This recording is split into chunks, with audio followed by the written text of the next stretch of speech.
The champagne glass trembled in my father's weathered hand as he raised it high above the crystal-laden table. To my daughter Sarah, his voice cracked with emotion, the one who sacrificed her dreams to care for this family. She's the daughter I'm proud of. 37 faces turned toward me, smiling, nodding approval. My sister Jessica's perfectly manicured fingers drummed against her wine glass, her Botoxed smile never wavering. Then the waiter appeared like a ghost, sliding the leather folder across the white tablecloth. $1,980.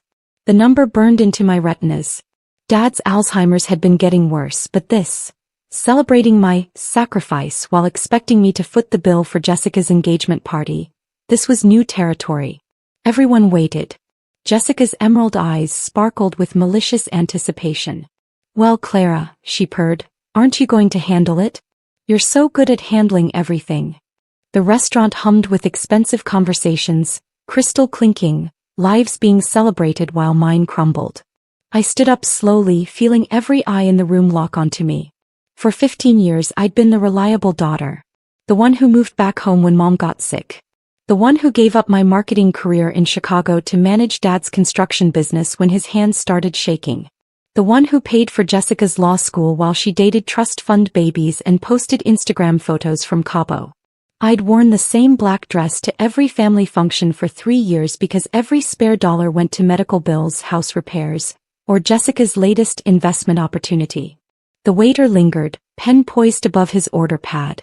Around us, the country club's dining room buzzed with the kind of comfortable wealth I'd grown up around but never truly belonged to. These people knew money as a given, not a daily calculation of which bill to pay first.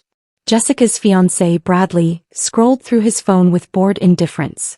He drove a Tesla, summered in the Hamptons, and had never worked a day in his life.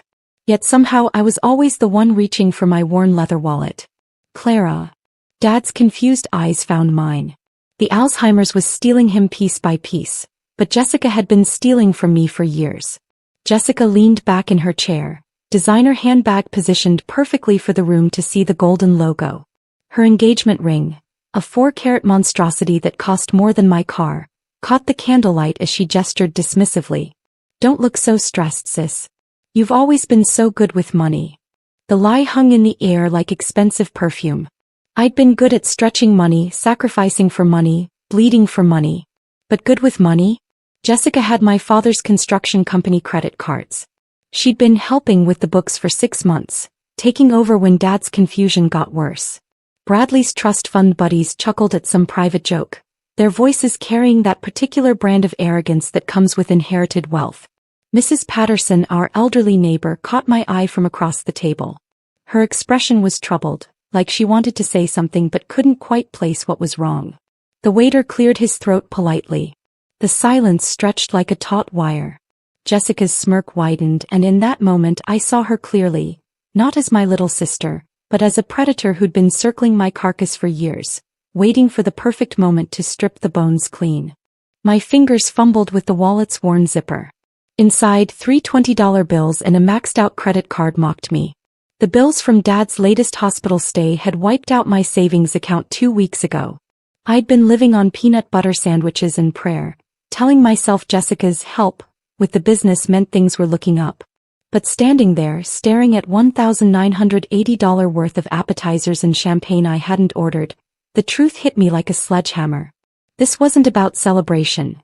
This was about humiliation. Jessica knew exactly how much was in my account because she'd been watching the business finances like a hawk.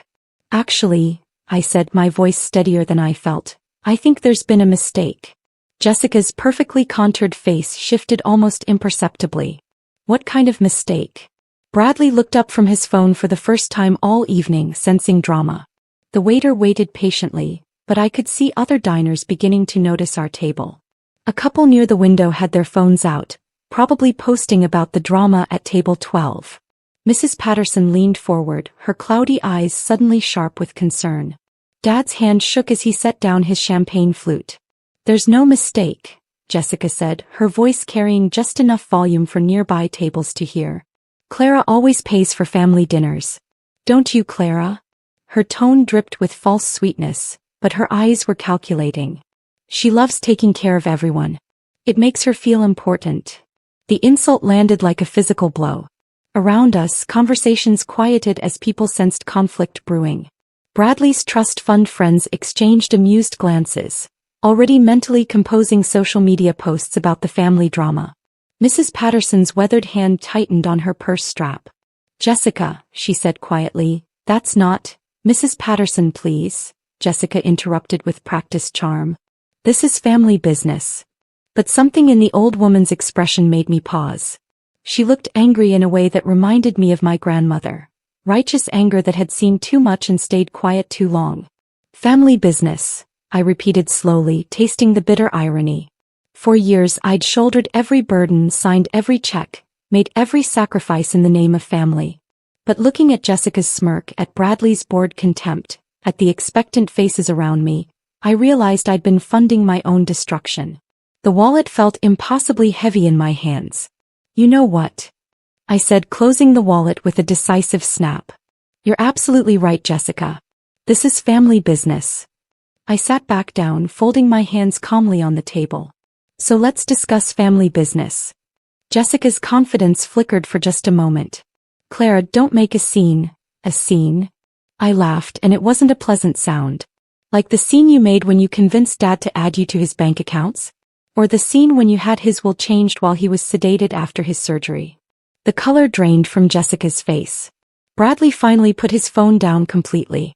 Mrs. Patterson nodded grimly, as if pieces of a puzzle were falling into place. Dad looked confused, his eyes darting between us. "I don't understand," he whispered. "Jessica, what is Clara talking about?" "She's having one of her episodes, Daddy," Jessica said quickly, but her voice had lost its smooth confidence. "You know how stressed she gets about money." "Stressed about money," I repeated thoughtfully. "Yes, I suppose I would be stressed, considering you've stolen approximately $43,000 from Dad's business accounts in the past 6 months. The silence that fell over our table was deafening. Even the neighboring tables had gone quiet. I pulled out my phone and opened the email I'd been dreading to read fully. "Mrs. Patterson isn't just Dad's neighbor," I announced, my voice carrying clearly in the hushed restaurant. "She's also a retired forensic accountant. She's been watching our house, Jessica. Watching you come and go with boxes of files. Watching you make deposits at 3 different banks." Mrs. Patterson straightened in her chair, her frail appearance transforming into something formidable. $43,218, she said in a clear voice. "Transferred in increments small enough to avoid automatic reporting. Very clever, dear, but not clever enough." Jessica's face went ashen. "You can't prove anything. Those were legitimate business expenses." "Business expenses?" I scrolled through my phone. "Like the $1,500 you spent at Nordstrom last Tuesday? Or the trip to Napa with Bradley that you charged to Dad's construction supply account?" Bradley pushed back from the table. "Jessica, what the hell?" "Shut up," she hissed at him, her mask finally slipping completely. Dad's hands were shaking worse now, not from his condition but from understanding. "Jessica? Did you take money from my company?" The raw pain in his voice broke something inside me, but it also ignited a fury I'd never felt before. "That's not all, Dad." I stood up again, this time with purpose rather than panic. "Mrs. Patterson, would you please tell everyone about the power of attorney documents?" The elderly woman's voice was steady and clear. 3 weeks ago, Jessica brought papers for your father to sign. She told him they were insurance forms. They were actually documents giving her complete financial control of his assets. A collective gasp went up from the nearby tables. People were openly staring now, phones pointed in our direction. Jessica lurched to her feet. "This is ridiculous. Clara's always been jealous." "Jealous?" I laughed, pulling up bank statements on my phone. "Of someone who steals from her own father? Who uses his Alzheimer's to rob him blind?" I turned to address the wider room, my voice projecting clearly. "Ladies and gentlemen, meet Jessica Morrison, soon to be Mrs. Bradley Whitmore. She's stolen over $40,000 from her sick father to pay for this engagement party." Bradley went pale. "Jessica, please tell me this isn't true." "It's complicated," she started, but I cut her off. "What's complicated about fraud, Jessica? About elder abuse?" The words hung in the air like a death sentence. The restaurant manager appeared at our table, flanked by 2 security guards. But before he could speak, Mrs. Patterson stood with surprising dignity. "Young man, I suggest you call the police. We have a case of elder financial abuse happening at table 12. Jessica's carefully constructed world began crumbling in real time. Bradley stood up abruptly, pulling off the engagement ring she'd bought with stolen money and placing it on the table. "We're done," he said simply.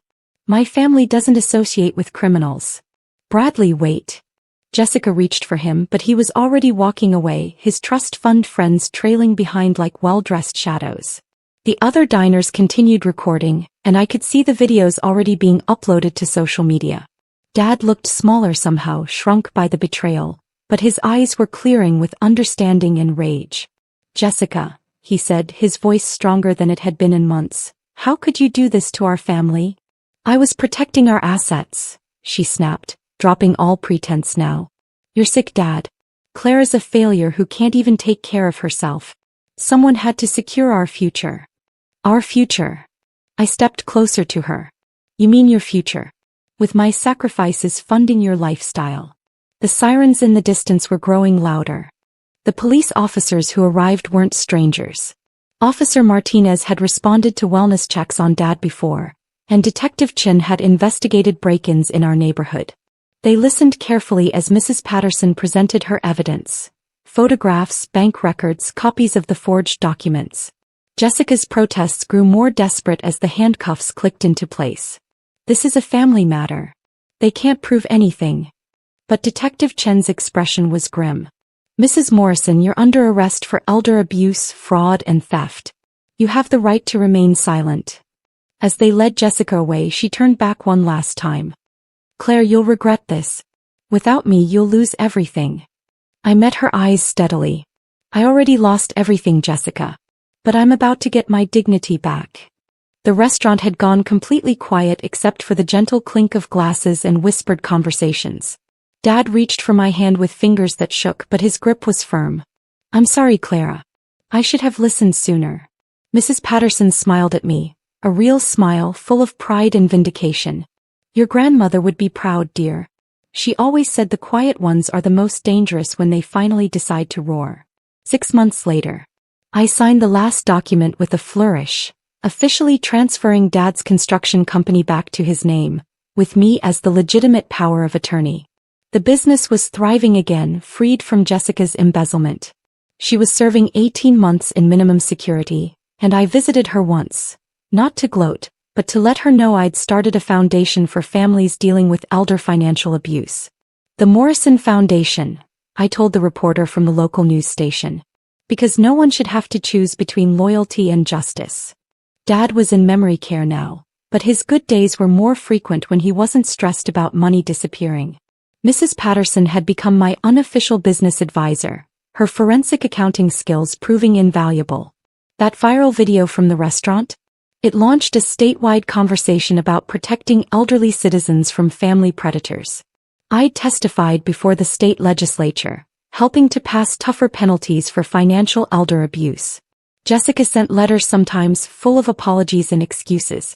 I read them, filed them away, and continued building something worthwhile from the ashes of our relationship. Because sometimes the greatest gift you can give someone is consequences. And sometimes the greatest gift you can give yourself is the word, no. The last time I ate at that country club, I paid my own bill, a modest salad and iced tea. But I left a tip that covered what I should have spent that night 6 months ago. Because I could afford it now. Because I was finally free.